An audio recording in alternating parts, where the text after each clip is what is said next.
Hello, dear Dharma sisters and brothers. I hope that all of you have a wonderful evening. I just wanted to share something very crucial that my root guru, Rinpoche, used to always mention that for a practitioner, Dharma practitioner, it's always important to have the three qualities of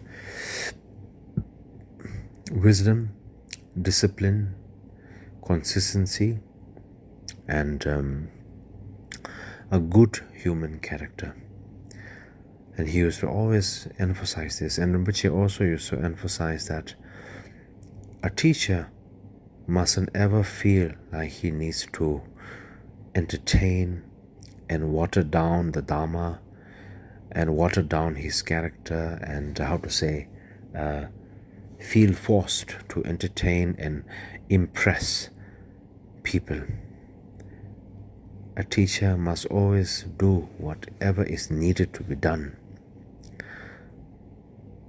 And a true Bodhisattva will never be happy, will always have some amount of sadness, because a Bodhisattva cares to do what is right, and Bodhisattva cares to do what is important and what is genuine.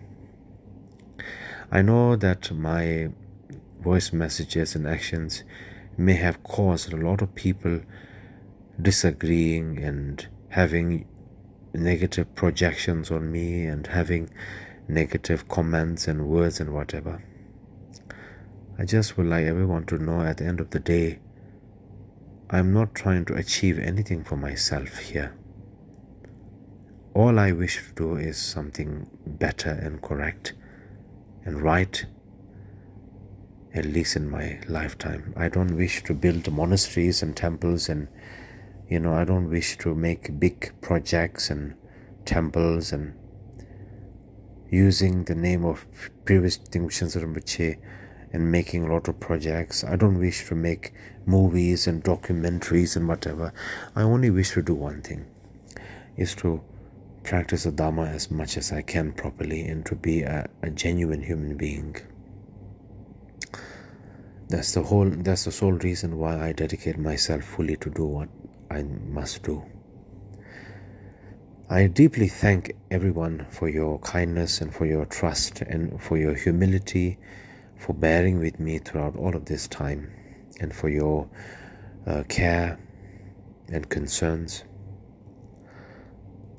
Also, I want to bring up to everyone's attention, nowadays there has been a lot of so-called Instagram users and Facebook users that tend to make it look like as if I am behind all of this, as if like it was me using these anonymous personal accounts of Instagram account or Facebook account and whatnot accounts. I would like to warn everyone, please do not fall for these traps and be careful with this. I do not have such personal matters of Instagram and Facebook because I don't like it. I hate Instagram or Facebook. I don't trust Instagram and Facebook. I only have one thing, that is the Khyentse Yangsi, which is Facebook, that I have been having that for a long time, and I don't personally use it. I have my helpers, Marina, to look after it. And then also I use the platform of Ranjo Ishi Udiyana Facebook page in Singapore. So please, everyone, be warned that this is Instagram or whatever, Facebook or whatever. It is not me behind that. So please be aware of it and careful about these things. Don't fall for these traps. Yeah. And I would really like to thank everyone for your patience, for your kindness, for your goodwill, for your care and concerns. And I wish you all the best. I may not always have voice message teachings or like that on the Facebook page available. So yeah, I wish you all the best and take care.